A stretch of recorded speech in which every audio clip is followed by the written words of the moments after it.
Good afternoon everyone, welcome to another Transform review. This is Graham, and today I'm going to be reviewing the last of the cassettes that I want to review, and that is the combining Decepticon cassettes, Squalktalk and Beastbox, keep saying that, and Overkill and Slugfest if I get time.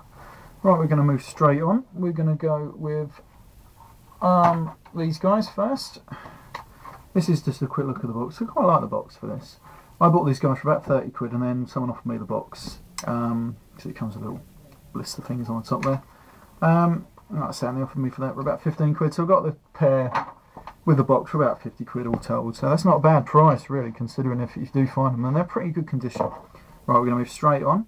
This is Beastbox. Now he is, well, he transforms into a gorilla, and now he is a mostly purple cassette. He's quite the same sort of colour as Ratbat really. We'll just have a quick look at the back in there, so he's mostly purple.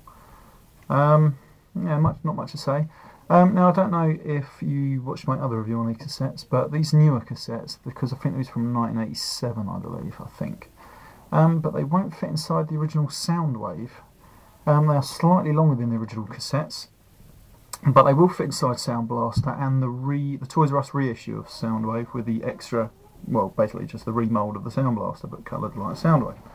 But they will fit in them, and they do look great when they're inside him, because I did put them in there once. Right, we're going to transform this guy into gorilla mode very quickly. Right, here we go. We're going to start off by flipping the little robot arms out. That's a must-do. Alright, so then we just extend them. Extend these bits on the back there as well. And, oh, anyhow, we're going to pull that straight off. That's not good. There you go, it should come straight back on there. There we go. Minor disaster averted. Now then, we just flip his little robot feet. Or gorilla feet, rather. There we go, and just bend them there and there. Now that is him almost done. We're just going to pull his little fists out. I'll get them out because they're quite fiddly. There and there. Okay, and that is basically him. Now then, the last thing we're going to have to do is just fold his little gorilla face out. And he's pretty cool. I mean, I quite like him. Like I say, his posability, his arms move and everything like that. I mean, he looks pretty cool. Now, the only thing about him is that you can see the combined robot head hiding in the back there, but when you put his weapons on, and he comes with these huge chrome weapons, put these on and they cover that straight up. Right, so there you go. See, now you can't see it, but like I say, they're huge and he looks pretty darn cool, I think, in that gorilla mode. Now he's no sort of Ravage or Laserbeak, but I think for his animal mode he looks pretty cool. Now we're going to put him down there. We're going to move on to Squalktalk. Now this is him. He's like a greeny, sort of watery, aqua green sort of colour, turquoisey. I don't know. Anyway, cassette, like I say, we all know what a cassette looks like, so I won't spend too much time on that. But that's what he looks like. Now then we're going to take this guy to, I think he's a hawk or some sort of kestrel, I don't bloody know, some sort of bird of prey anyway. I'm going to fold these little wings out if I can get them out. There we go, and they just fold straight out. These little side wing bits fold out. There and, if I can get them, there and there, just like that. And they fold round. Now then, this little back sort of wing piece folds straight out like that. And then we can fold his little hawk head out. I like the little Decepticon sign I put on it, you can't really see it on that camera. Now then, last thing we do is just fold out the little feet and fold them little heels back, so then he can stand up, ready to spy on the robots. Now then, as usual, they all come with chrome weapons, and they do look better with the chrome weapons on.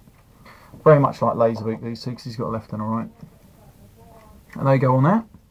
Now then, he can fly around. He's got quite a massive wingspan. Like I say, so he's pretty cool. He can fly around. I like the ones that fly. I think they're great.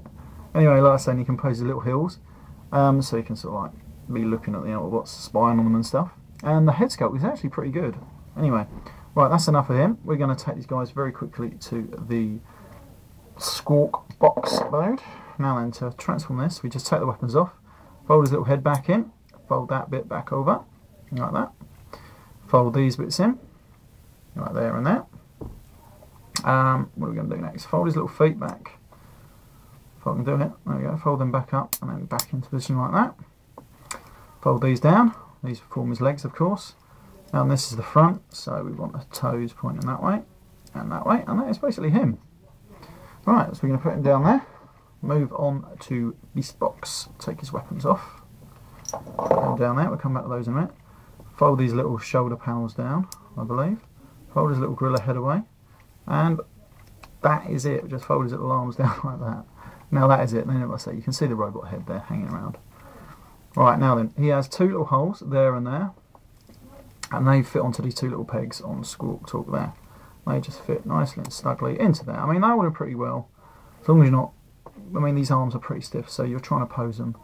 You can knock him off, unfortunately. But that is him, basically. See the whole thing there. Now, he's got more posability than the Autobot one. I prefer the look of the Autobot one, but the arms don't move, unfortunately. But at least on these ones, you can, the arms all go 360 and that. But like I say, so you've got a bit more posability. Obviously, the legs ain't going nowhere. But right, now then, we can attach weapons in this, and these attach him very much like Rumble's weapons would attach to his arms. They just slide on. One on each side. That's Squalktalk's weapons, and then we attach Beastbox's weapons into the little holes that are there. So then he has these two arm-mounted cannons, which look pretty awesome. There we go, and that is him. Like I say, it's quite huge weapons, really. But a huge weapon, as all blokes know, is pretty good. Anyway, right, there we go. We're going to put him down there. Now, like I say, I'll give this figure about 7 out of 10. If he had a little bit more posability, a little bit of looks, I'll give him 8, because I do like the cassettes, and I do want to get all the cassettes. I wish they would release the Japanese exclusive combiner cassettes now. They look really good. Right, I want to move on. I'm going to show you these ones quickly. How much time we got? I'm not too long. We're going to do it very quickly. Right, this is Overkill. He has a motto. I'm going to transform this very quickly. He has a motto of too much destruction is never enough, and I can't agree more on that, because when I was a kid, I was very destructive, and I'm surprised that half my Transformers survived to my adulthood. Right, we just fold all the bits out, basically. The only note of interest of this, you've got to try and part his legs here. Try and open his legs. Ah! Easier said than done with some of the women I know, I'll tell you. Right, there we go. Right, there we go. And that is him. There we go. Little Overkill. Now he comes with these two big chrome weapons. And they go there, like so. Right, that's what he looks like. Oh, his legs are closed up again. Anyway, I'm not bothered about that, but that's how he looks. He doesn't look too bad. He's quite a nice little nifty one. I mean, his jaw opens and moves, and closed, but that's about it. That's about what you're going to get out of him. Now, I like this one. This one is Slugfest. Now, his motto is one I think a lot of people can affiliate with, which is, and I like this, we pull them bits out and the little things flick straight up. His motto is, expect betrayal and your friends will never disappoint you, which I know I can associate with. I'll tell you that now. Right, now he has these little chrome weapons and they point straight in out. They make him look quite good, I think. There we go, and that is him. Now, how much time we got now? Right, I think I've just got time to show you very quickly one little favourite of mine. This is a knockoff Rumble that I bought, which I've been knocking about on eBay for the past year or two. Now, he's all black. He's the black version, and I think he looks great. I bought the Retro Label set and turned him into one called Playback. And I think he looks pretty good. I mean, he's got all metal parts, chromed weapons, and the quality is actually really, really good. I mean, it is up there with just the originals. So, get them though if you can get them with the metal parts. I've got some with the little plastic bits in them, and they weren't as good. But the ones with the metal parts are definitely worth getting. Like I say, I like him. He's really good. I'm just going to show you this quickly. This is another one I've got. This is the white versions, and I've got the Retro Labels to turn them into Autobots, and he looks pretty cool as well. Right, that has been my review of the last cassettes that I wanted to do. Hope you liked it. Feel free to rate it, and always check out my other reviews, because I like to think they're pretty good. Anyway, until next time, this has been Graham. See you later.